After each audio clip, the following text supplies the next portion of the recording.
Bonjour à toutes et à tous, c'est Zone, j'espère que vous allez bien. Aujourd'hui, on se retrouve pour une nouvelle vidéo et je suis avec Dr. Raph. Salut tout le monde, salut Ali. Aujourd'hui, Dr. Raph nous a préparé quelques exercices à faire seul pendant la saison hivernale. C'est parti. Voilà Ali, aujourd'hui, comme tu l'as dit, préparation hivernale. Ce qu'il nous faut aujourd'hui, c'est un ballon de foot, une balle de tennis, un petit garçon motivé, un mur, et puis on va travailler plusieurs choses avec ces deux petits exercices que je t'ai préparés. Il y a de la technique, donc un peu de corveur, il faut du rythme, de la concentration, et puis de la coordination. Quand on parle de coordination, Ellie, on parle de coordination motrice qui implique entre autres la mise en jeu simultanée et coordonnée de plusieurs muscles via différents mouvements en même temps. Et au football, justement, les joueurs ils sont souvent amenés à faire deux mouvements distincts en même temps. Exemple, lorsque tu conduis ta balle, tu dois aussi lever ta tête pour voir tes coéquipiers. Ou alors lorsqu'on doit protéger son ballon avec le pied et repousser l'adversaire avec le bras. Tout ça, ça se fait en même temps. Ou alors quand tu prends l'information visuelle pour bien placer ton corps avant de contrôler ton ballon dans un jeu aérien. Ok, t'es prêt? Ouais. Alors il dit petit échauffement, j'ai mis les deux balles avec lesquelles tu vas travailler aujourd'hui. Le but c'est l'échauffement, donc je viens d'un côté, je lance la balle, je viens ici, je lance la petite balle et je vais comme ça, je me baisse bien, je me lève bien, ça permet de bien chauffer. Ok? Et on se baisse bien. On se lève et on redescend bien.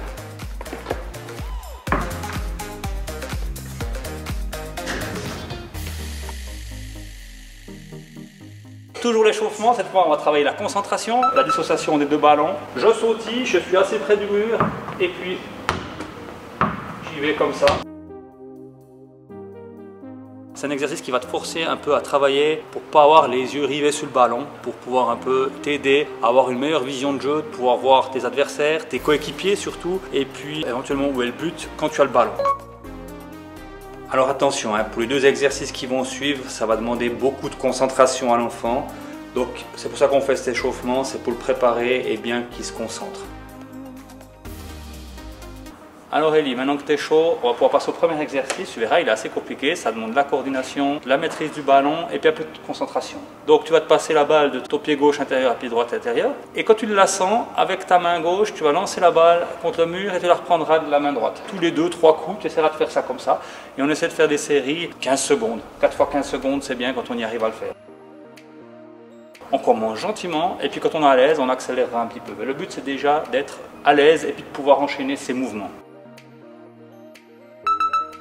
Attention à tes yeux, ne regarde pas trop, ni trop bas. Le but c'est ça, c'est de pouvoir un peu travailler balle au pied, tout en pouvant de temps en temps regarder les coéquipiers, regarder où est le but, où est l'adversaire. Donc tes yeux ils balayent un peu entre ton ballon, qui est dans tes pieds, et puis en même temps on regarde un peu devant. Donc en lançant la balle de tennis, ça va t'obliger à quitter le ballon des yeux pour le reprendre ensuite.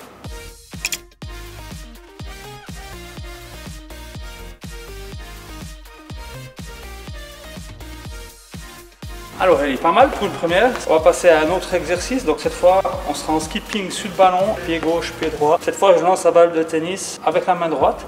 Je la reprends avec la main droite, je la fais passer derrière mon dos pour la lancer de la main gauche et de la reprendre avec la main gauche. Tout ça toujours en ayant un œil sur le ballon et à l'endroit où on va lancer la balle. Ok? On va séquencer ce mouvement, déjà s'habituer avec la balle de tennis, d'accord? Tu la lances, tu la reprends, tu la fais passer d'un côté et de l'autre. Je lance la balle. Très bien. Super. Super. Je saute gentiment. Super. Respire bien. Lance-la pas trop fort. Voilà. Pas trop non plus. Voilà. Pas trop. Super. Ça va aller? Ouais. On va ajouter le ballon. Allez. Donc on fera des séries 4 fois 10 secondes. Cet exercice permet non seulement de travailler la coordination, mais aussi la vision indirecte de l'enfant. Tu vas me dire, qu'est-ce que c'est cette vision indirecte? Par exemple, on prend cet enfant, quand il regarde la télévision, il utilise sa vision directe. Mais s'il se concentre bien et qu'en regardant cette TV, il aperçoit aussi le vase avec la fleur dans son champ de vision, c'est que sa vision indirecte fonctionne bien. Cet exercice, il va donc aider le joueur à améliorer son champ de vision tout en faisant un autre exercice.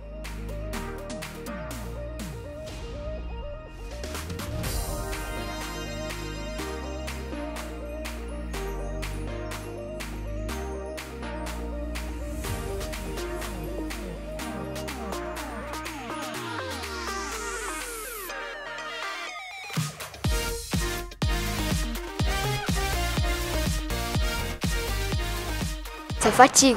Donc voilà, c'est la fin de cette vidéo. Je remercie le docteur pour ces exercices parce que c'était assez fatigant et surtout très physique. J'ai perdu une balle de tennis ici. C'est vrai que le deuxième exercice était plus physique, mais c'est vrai que ça demande de la concentration et c'est ce qui est presque le plus fatigant. Hein. C'est deux exercices qui ont l'air tout simples, mais même pour moi, c'est pas facile de se concentrer et puis de rythme, comme on dit. Et puis finalement, on a vu qu'à force d'essayer, ça fonctionne. Donc on commence gentiment, puis on va toujours plus vite. Et puis voilà, c'est des exercices qui t'aident à te concentrer et à pouvoir les yeux tout le temps rivés sur le ballon. J'espère que vous aimez cette vidéo. Like et abonne-toi à ma chaîne et à mon Instagram qui est écrit juste ici. Et sur ce, ciao.